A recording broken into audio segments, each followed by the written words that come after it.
This is how levels looked 7 years ago, and this is how levels look now. You see, there has been an obvious evolution of Geometry Dash levels, starting back in Update 1.0. The first uploaded level, conveniently named First Level, demonstrates how little the community knew at the time. It used basic 1.0 blocks, and the background and ground colors remain the default. Chill Out by Darnock is another 1.0 level, widely regarded as the first ever rated level, although we do need to remember that back then there were no stars in the game yet.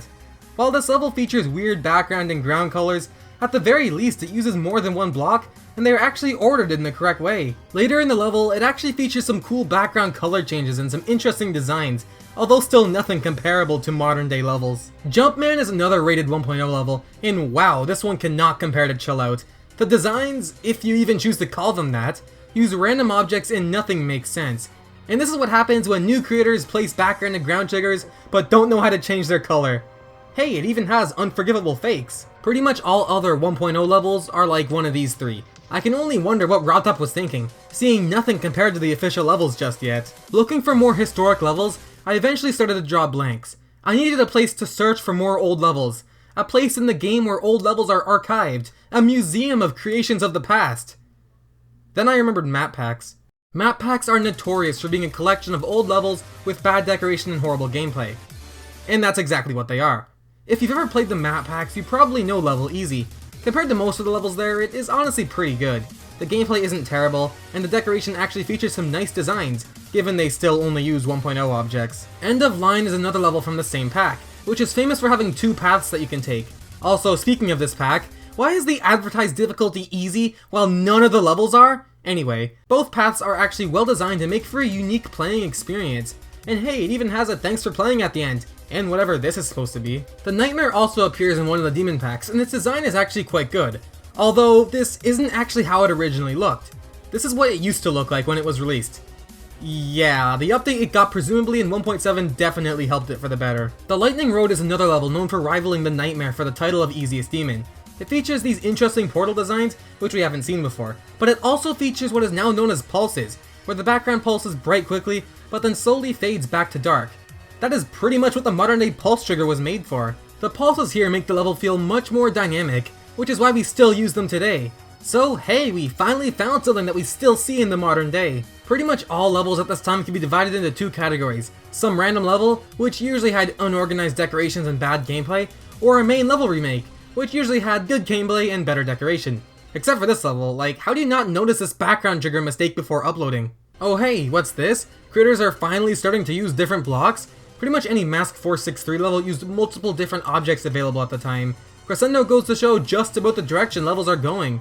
Creators are finally beginning to understand the editor, and are now making original levels that are good, rather than just official level remakes. Some are struggling to get the hang of things though. Oh, also, we shouldn't forget about Extreme Demons. While mostly disliked at the time for their unfair gameplay, they mainly consisted of decent decoration with horrendous timings. As 1.6 came around, one of the new official levels inspired a lot of incredibly difficult levels. Club Step. Ice Carbon Diablo X features a lot of new objects and creates a Club Step inspired level because of so. The levels are finally starting to be comparable to the official levels in quality. Creators are also starting to put more effort into decoration and push the limits of the game. Majako was one such creator, who made artistic designs even with the limited object choices at the time. This is where the concept of decoration we know today originated from. It was these innovative creators who helped levels to evolve into what they are now. Without these people to push the game to its limits, we would probably still be using 1.0 objects to this day. What is now considered to be the first theme level, Back on Mountain by Majako uses unique designs to create natural terrain. While we had levels prior that featured designs that could relate to something in the real world, this is the first level that truly tried to make the player feel like they are outside the game and somewhere else. Once 1.7 came out, it offered a lot of new possibilities for creators, with the introduction of one color channel. Despite only being one, creators managed to create some interesting effects, such as this equalizer effect. It is a common misconception that this was made with 4 color channels, but in fact, it was made by using only one thanks to blending. The idea of blending in this game is something we still see today, and because of so, making gradients is easy. Back in 1.7, however, creators would have to layer blending objects on top of each other to brighten them, giving the illusion nowadays of using more than one color. This could be used to create some interesting gradients with just one color channel. Funny Game Holiday by Funny Game, which is the level that features the gradient equalizer effect we analyzed, is widely considered to be the first effect level. The point is, Blending revolutionized the game, and therefore plays a key role in the evolution of levels. Nowadays, we still use blending to make similar effects. Levels are starting to look good, and people are building things that push the limits of the game and accomplish far more than the official levels did. Honestly, there are so many excellent levels from the time, but if we went over each of them, we would be here all day. 1.8 introduced slopes, which allowed for creators to make even more intricate designs. Not to mention that they had a big effect on gameplay. While they are widely regarded as buggy and annoying today, they were much simpler at the time. It definitely took practice to get the slope physics down, though creators didn't experiment as much with them as we do today.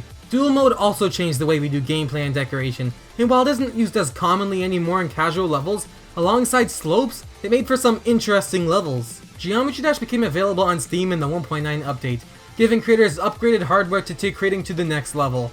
Levels were no longer rated as easily and standards started to become a thing, dictating which levels were worthy of being rated or not.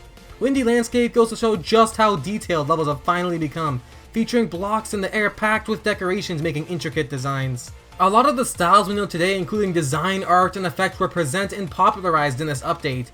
Creators managed to create incredibly artistic designs, and others created some amazing effects for the time.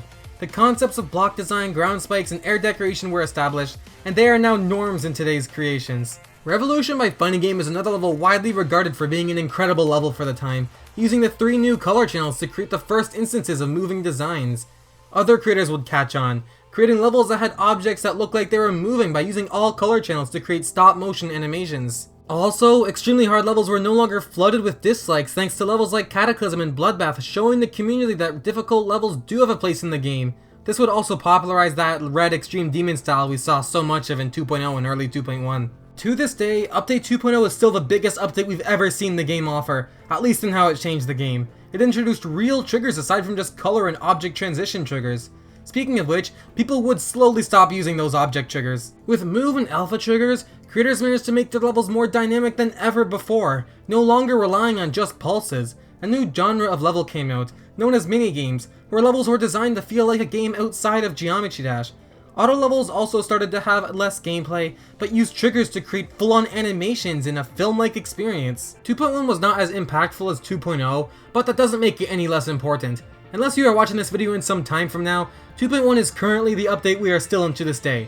Also, if you do happen to be watching this when 2.2 is out, please comment the release date. The generic design style we see today started in late 2.0 but popularized in early 2.1 is beginning to take shape, though it still doesn't use as much glow as they do nowadays.